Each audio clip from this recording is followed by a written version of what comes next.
এখন থেকে আপনার প্রিয় সিরিয়ালগুলো ফ্রিতে দেখুন এক্সক্লুসিভলি শুধুমাত্র সান নেক্সটে। এখনই অ্যাপ ডাউনলোড করুন। তাই না? লজ্জা করছে না তোমার? হ্যাঁ, নিজেকে ভগবান ভাবতে লজ্জা করছে না তোমার? শোনো ঈশা, সারা জীবন কিন্তু আমরা তোমার দাসত্ব করব না। তুমি যেভাবে বলবে সেভাবে এই বাড়িতে আমরা থেকে যাব না ঈশা। আমার ছেলে আছে, আমার অনি আছে, আমি জানি আমার সেই ভরসা আছে ও সব টাকা শোধ করে দেবে। কিন্তু তা বলে তুমি আমাদেরকে যেভাবে নাচাবে আঙুলে আমরা সেভাবে নাচবো, এটা যদি তুমি ভেবে থাকো তাহলে তাহলে খুব ভুল ভেবেছো। সেটা হতে পারে না। কি হতে পারে কি হতে পারে না সেটা আমি ঠিক করব, আপনি না।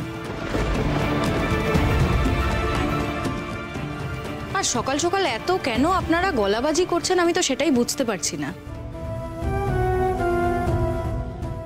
কারণ ঈশা, তুমি আমাদের সবার মাথার উপর উঠে নাচার চেষ্টা করছো। আমাকে যখন এই বাড়ি থেকে তাড়িয়ে দেওয়া হয়েছিল তখন মনে ছিল না কথাটা,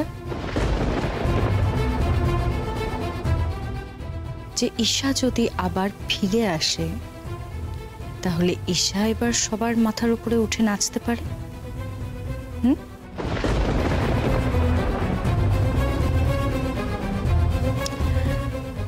নিউটনের থার্ড লটা মনে আছে তো?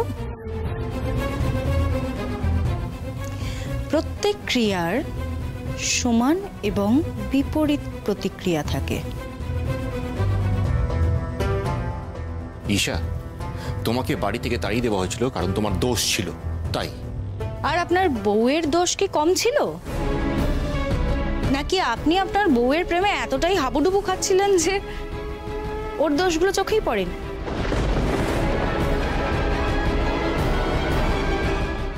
কি ডিয়ার শাশুড়ি মা? আর যাই হোক, আমি তো আর জাগৃতির মতন আপনার হাজবেন্ডকে চরিত্রহীন বলিনি, সেটা বলেছে জাগৃতি। এখন যদি আপনারা জাগৃতিকে সাপোর্ট করেন তাহলে তো এটাই ধরে নিতে হয় যে ও যেটা বলেছে সেটা সত্যি বলেছে। ঈশা, আমার উপরে চিৎকার করে কি হবে? কোনো লাভ নেই। যাকে এতদিন বলা উচিত ছিল তাকে তো এতদিন মাথায় তুলে নেচেছেন। এ কথা বলো না ঈশা। বড়দি কিন্তু কোনোদিনই জাগৃতিকে পছন্দ করতো না। তাই? তাহলে